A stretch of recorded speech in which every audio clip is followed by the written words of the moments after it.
Bismillahirrahmanirrahim. Assalamualaikum warahmatullahi wabarakatuh. Apa kabar sahabat semua? Insya Allah semua sehat walafiat dalam lindungan Allah Subhanahu Wa Taala. Sahabat sekalian, hari ini dan juga mungkin udah hampir 2 tahun ke belakang lah ya, kita banyak menemukan sebuah fenomena di mana anak-anak menjadi sebuah momok yang begitu bukan menakutkan sih, kita jadi seakan-akan menemukan nuansa yang beda dengan dari yang dulu-dulu lah ya. Terutama ini pengaruhnya adalah terhadap orang tua. Kenapa? Jadi orang tua kadang-kadang kalau kurang bisa mengontrol, dia seakan-akan mudah emosi dan akhirnya anak-anak ini kena marah. Padahal sebenarnya kan anak-anak ini bukan untuk dimarahi, tapi untuk disayangi, dimainten, dipelihara, amanah, sehingga dia menjadi pribadi yang memang nantinya betul-betul menjadi keturunan yang insya Allah ketika kita mau atau juga punya ilmunya bagaimana mendidik anak dengan baik, itu tentunya akan menjadikan anak itu tumbuh dengan baik. Hari ini saya bukan ketemu sih sebenarnya, udah teman lama, tapi ini adalah ilmu yang sebenarnya jarang orang yang lain punya, dan bahkan saya sendiri baru tahu ternyata ilmunya dahsyat juga nih, penting gitu kan. Karena saya juga suka dengan dunia anak gitu kan. Bahkan dulu sempat ini Kang Wit saya bilang Kang Wit nanti kenalannya ya. Sempat karena sering dengan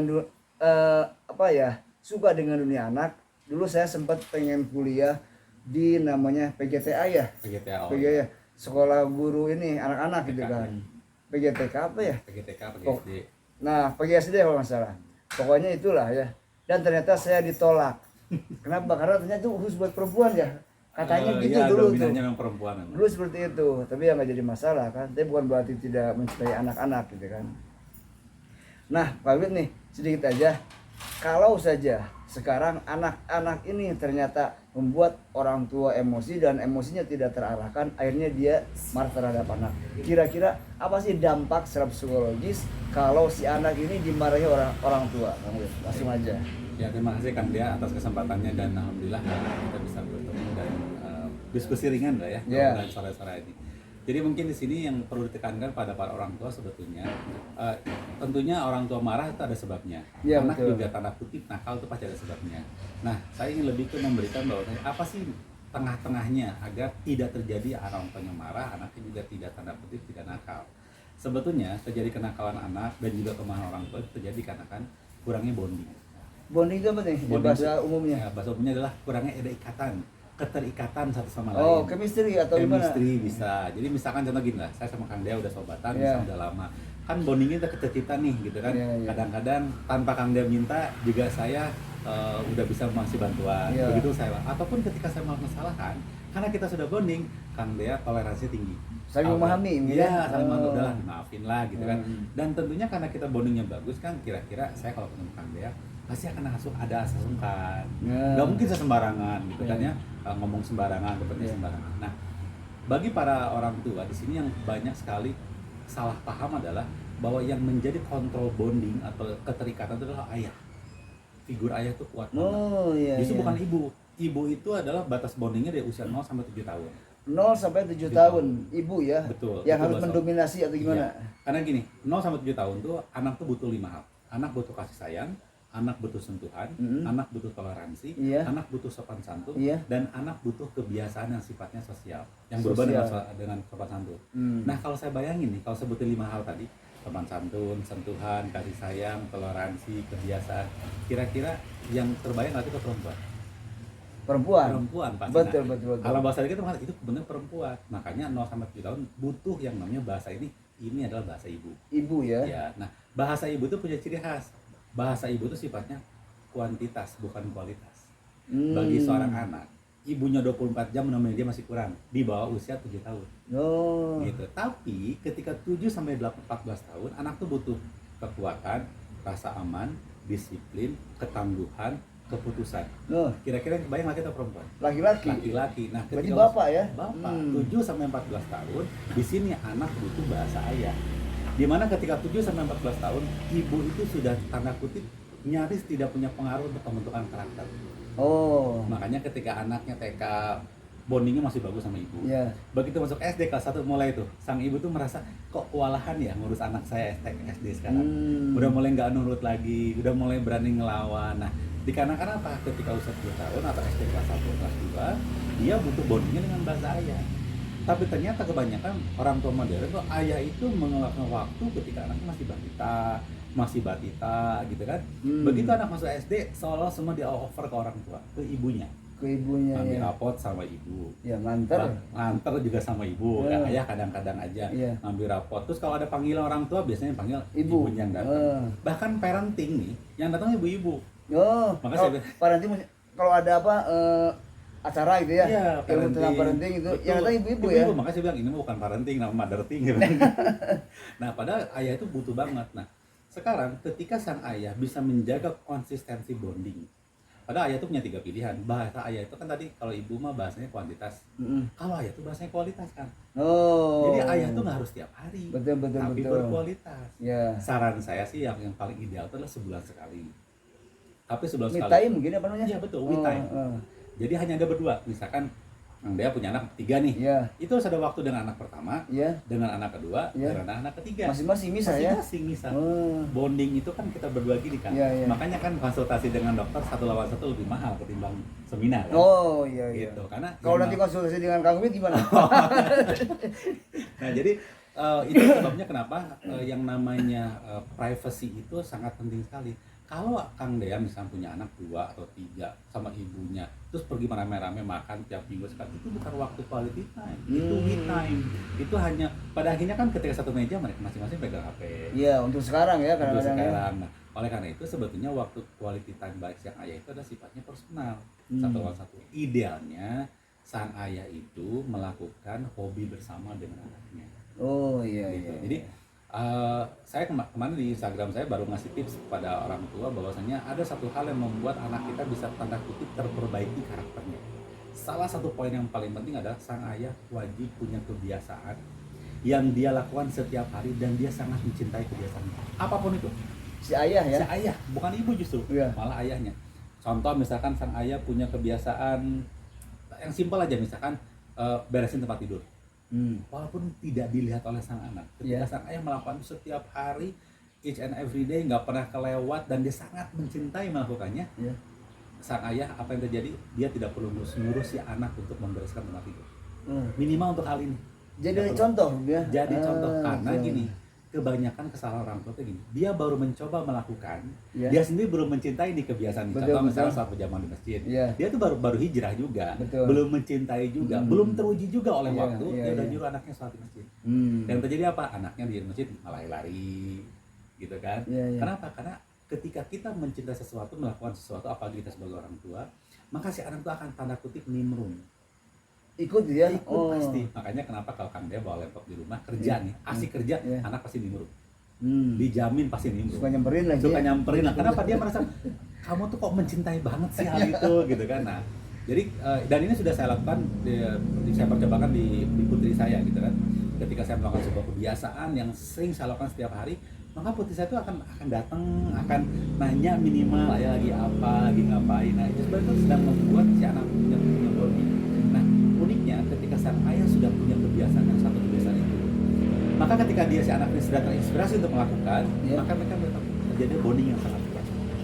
Saking kuatnya nih, ketika dia melakukan kegiatan ini bersama, si ayah bisa memberikan doktrin. Dan yang paling penting adalah ayah bunda sekalian, bahwasannya saat terbaik menasihati anak adalah ketika sedang tidak ada masalah. Oh, betul. Justru ketika sedang have fun, baru kita kasih tahu kamu tuh kayak gini, kamu tuh kayak gini. Makanya saran saya ketika ayah bunda lagi marah apapun kesalahan, sebesar apapun kesalahan anak Anda, tolong endapkan dulu 24 jam. Diamkan dulu ya. Diamkan 24 Jadi jam. biar fresh dulu. Iya. Cooling down mungkin bahasa itunya. Segimanapun marah, jangan langsung reaktif. Jangan kayak soda dikocok langsung mencerat gitu kan. Diamin aja dulu. Sang ibu pun sama. Ketika ibu mau melaporkan pada ayahnya, endapkan dulu. Biarkan ayahnya datang dulu pulang, beli dulu puaskan dulu perutnya, biar dia istirahat, ditanya tuh jangan nanya gini, ayah dari mana? Nggak boleh. Jangan nanya juga, kok lama sih? Jangan. Tanya gini, ayah mau mandi apa dimandiin? Nah gitu. Tapi kan emang ini yang terjadi ya, Betul, terjadi. betul. Ini mungkin apa disebutnya gimana ya Kang Wid? Ini kan sebenarnya bukan masalah, ini ujiannya begitu Iya. meluas gitu kan. Kita harus ngambilnya dari mana sih? Apakah mereka dari mulai pranikah harus paham tentang itu gitu kan? Apakah setelah menikah dia harus juga tambah ilmu lagi gitu Iya. kan? Baik itu secara psikologis dan juga secara agamis ya. Betul. Atau juga mungkin seperti halnya ya ini mah jangan orang lain lah, kadang-kadang kita sendiri saya Ya, pribadi gitu betul. kan. Dan itu seperti hal yang dianggap biasa ya, Ya. ketika kita emosi langsung hajar. Iya, betul. Dia Pasti. pasti mun bahasa ini mah mental gitu Iya, ya. Dia pasti. bahkan cuek aja mungkin ya. Betul. Bahkan kadang-kadang dengan reaktifnya kita nih, kita ada masalah, si anak yang tadinya merasa bersalah jadi berbalik jadi ikut marah. Contoh misalkan kan dia datang terlambat, misalkan dia datang terlambat, kan sebetulnya secara alam bawah sadar walaupun kita temenan nih, kan dia Betul. udah merasa nggak enak pasti, Betul. walaupun cuma sedikit. Iya betul. Begitu rasa Manusiawi bersalah itu lah. datang, ingin bilang tapi saya marah. Kang Dea tuh bababa, yang tadinya pengen minta maaf jadi pengen menjokin Jadi kan. ngebela diri, Nah kan? betul. Nah oleh karena itu, ayah bunda sekalian, dulu tuh saya pernah punya materi namanya materi pranikah. Di mana di sini? Di sana tuh bukan masalah bahas fikih, tidak masalah ibadah, tapi saya lebih bahas syariat. Syariat di sini adalah hal-hal yang sifatnya prinsipil, hal-hal yang little fact tapi big effect. Hal-hal kecil yang mempengaruhi sikap dan relationship dalam rumah tangga. Karena kebanyakan kita tahunya itu adalah masalah wedding, Betul. ya, masalah fikih syariat, Betul. tapi lupa tentang syariat sendiri. Karena gini, ketika masalah konflik rumah tangga itu pasti terjadi ketika sang ayah tidak memerankan diri sebagai ayah dan ibu tidak memerankan diri sebagai ibu. Artinya di sini kan saya pernah punya sebuah statement yang pernah banyak orang nggak setuju. Saya bilang gini, ketaatan seorang beribadah tidak menentukan karakter seseorang. Yes, bisa Belum tentu betul. gitu kan. Kenapa? Karena ibadah itu memang idealnya ekspresi dari ketaatan. Tapi sisi lain ada karakter itu beda lagi gitu kan. Karena karakter seseorang itu justru dilihat ketika dia sedang marah, ketika dia sedang sendirian, dan ketika dia memperlakukan keluarganya. Iya. Itu adalah 3 karakter utama. Makanya ketika saya ada materi pranikah, yang saya gembleng itu adalah sang ayah, calon ayahnya itu. Kenapa? Karena dia akan jadi pimpinan. Menurut hemat saya, itulah sebabnya kenapa di Quran tidak ada surat Ar-Rijalu. Karena Quran itu adalah yang perlu menjadi perwujudannya adalah sang laki-laki. Nah, jadi sebetulnya masalah simpel dalam rumah tangga tuh Kang. Jadi ketika sang laki-lakinya benar, maka benarlah pula lah satu keluarga. Ya, pimpinannya. Betul. Bahasa mah dari istri mah cuma Betul. suaminya gitu Produknya. ya. Maknya gitu kan Betul. seperti itu bahasanya. Karena gini, ini ada penelitiannya kan. Tanda kutip ya, sebrengsek-brengseknya perempuan, mohon kata-katanya, itu kalau dihadapi dengan laki-laki yang sabar, maka dia akan terpengaruh. Pasti. Tapi setaat-taatnya si laki-laki, tapi dapetin ibarat perempuannya yang ya gitu ya. Kacau lah. Kacau, maka cuma kebalik misalkan si laki-lakinya tuh rada kacau, apapun si perempuannya susah betul. Kan? Oh betul, makanya saya pernah mendengar gini ada seorang ustadz mengatakan, nih wahai para perempuan, jangan jadi pahlawan gitu kan. Kenapa? Karena ketika dia belum menikah, karena saking cintanya tanda kutip gitu kan, si laki-lakinya itu kelihatan udah teh sok mabok, sok iya cuma bilang si gana mah mual kemah udah nikah mah. Dan apa yang terjadi ternyata emang ya banyak yang ya tanda kutip gagal lah mungkinnya kayak gitu. Karena apa? Kalau mengutip perkataan Ustaz Khalid Basalamah itu jangan buat masalah sebelum menikah. Jangan beli masalah misalkan gitu kan ya. Lagi belum nikah tuh udah ada masalah nih. Nanti udah nikah belum? Justru kebalik, udah nikah mah pasalnya 100 kali lipat. Sangat ya. Gitu. Jadi itulah masalah pembentukan anak itu dimulai daripada ada semacam jadi memang sebetulnya kan bentuk anak sebelum ke anak, yang poin pertama utamanya adalah kalau ingin memperbaiki karakter anak, di samping tadi si orang ayahnya punya kebiasaan, adalah poin nomor satunya adalah perbaiki hubungan dengan pasangan. Gitu. Jadi gini, banyak orang tua kita itu agak kaku di depan anak. Takutnya katanya mencontohkan tanda kutip seksualitas atau pornografi.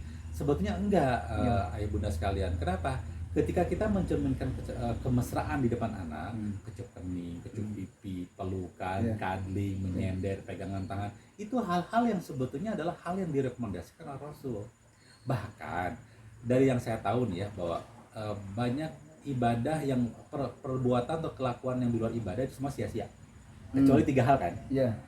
panahan, mengurus kuda perang, dan yang ketiga nih, bercandanya suami istri. Saking betul. pentingnya itu bonding suami istri itu sampai masuk dalam syariat, Betul, gitu kan. Nah, karena ketika si anak, si ayah dan si ibunya bisa menjaga bondingnya, menjaga kemesraannya, jadi sebelum kencan dengan anaknya, kencan dulu dengan ibunya. Sebulan sekali setidaknya. Kenapa? Si anak itu maka akan tertular dengan yang namanya serotonin dan oksitosin. Kenapa bisa menular? Inilah salah satu dua hormon ini bertanggung jawab kenapa ibu-ibu senang dengan drama Korea. Kenapa? Oh, romantis banget ya, so sweet banget ya. Jadi pengen, jadilah kecanduan karena hormon itu aktif. Kebayang kan, daripada nonton Koreanya, udah kita buat Sendiri ya? buat sendiri. Nah, makanya perlu dibiasakan dari mulai pertama kali nikah. Harus punya date night. Sesibuk apapun, segimanapun pekerjaan kita, segimanapun padatnya acara kita, punya anak berapa banyak pun, please luangkan waktu setidaknya sebulan sekali. Gak usah mahal-mahal gitu, gak usah mahal, cukup nginap di bintang 5, hotel bintang 5 gitu. Sambil umroh gitu kan. Umroh gitu kan. Plus Turki gitu kan, gimana ya? Cukup berdua dan terus dipaksakan, alumah paksakan. Nah, makanya para calon ayah bunda di luar sana yang ingin menikah, buat komitmen. Sesibuk apapun kita.